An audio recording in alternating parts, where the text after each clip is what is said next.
ಹಸಿದವರಿಗೆ ಅನ್ನ ನೀಡುವ ಕಾಯಕ ಇಂದಿನಿಂದಲ್ಲ, ಹಸಿದವರಿಗೆ ಅನ್ನ ನೀಡುವುದೇ ನಿಜವಾದ ಧರ್ಮ ಎಂದು ಹೇಳುವ ಸಮಾಜದಲ್ಲಿ ದೇವನಹಳ್ಳಿ ಮಸೀದಿ ಅಧ್ಯಕ್ಷರೊಬ್ಬರ ಅನ್ನದಾಸೋಹ ಪ್ರೀತಿ ನಿಜಕ್ಕೂ ಬೆರಗಾಗಿಸುವಂಥದ್ದು. ಈ ವರದಿ ನೋಡಿ.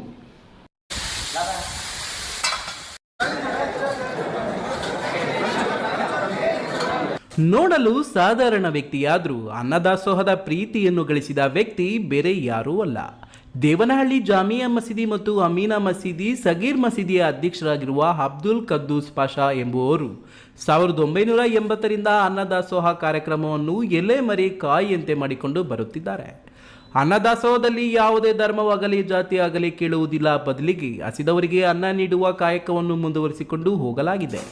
ಅನ್ನದಾಸೋಹದ ಕೆಲಸ ಕಾರ್ಯಗಳಲ್ಲಿ ಮಸೀದಿಯ ಜಮಾಯತ್ನವರು ಮಾಡುತ್ತಾರೆ. ಇಲ್ಲಿಗೆ ಪ್ರಾರ್ಥನೆಗೆ ಬರುವವರಲ್ಲಿ ಕೆಲವರು ಸ್ವಯಂ ಪ್ರೇರಿತವಾಗಿ ಅನ್ನದಾಸೋಹದಲ್ಲಿ ತೊಡಗಿಸಿಕೊಂಡು ಸೇವೆಯನ್ನು ನೀಡುವುದು ವಿಶೇಷ. ಈ ಬಗ್ಗೆ ಮಸೀದಿ ಅಧ್ಯಕ್ಷ ಅಬ್ದುಲ್ ಕುದ್ದೂಸ್ ಅವರು ಏನು ಹೇಳುತ್ತಾರೆ ಎಂಬುದನ್ನು ನೀವೇ ಕೇಳಿ. 1980ರಿಂದ ಜಾಮಿಯಾ ಮಸೀದಿಗೆ ಅಧ್ಯಕ್ಷನೂ ಆಗಿರ್ತೀನಿ.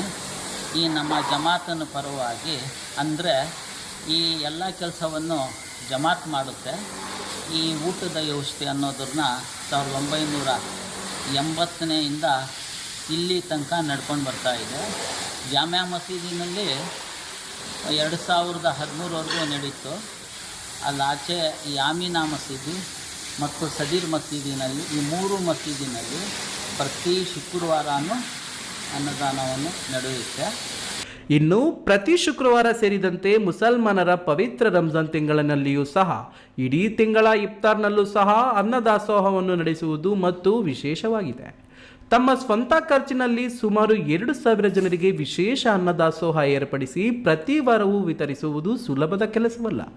ಇವರ ಸೇವೆ ನಿರಂತರವಾಗಿರುವುದು ನಿಜಕ್ಕೂ ದೈವ ಕೃಪೆಯಾಗಿದೆ ಎಂಬುದು ಸ್ಥಳೀಯರು ಹೇಳುತ್ತಾರೆ. ಈ ವೇಳೆ ಸ್ಥಳೀಯರಾದ ರಾಮಕೃಷ್ಣಪ್ಪ, ಚನ್ನರಾಯಪ್ಪ, ಕನ್ನಮಂಗಲ ಪಾಳ್ಯದ ಸೈಯದ್, ಅಡುಗೆದಾರ ಶೇಖ್ ಜಬೀವುಲ್ಲಾ, ಜಮಾಯತಿನ ಅನ್ನದಾಸೋಹ ಸಮಿತಿಯ ಪದಾಧಿಕಾರಿಗಳು ಇದ್ದರು.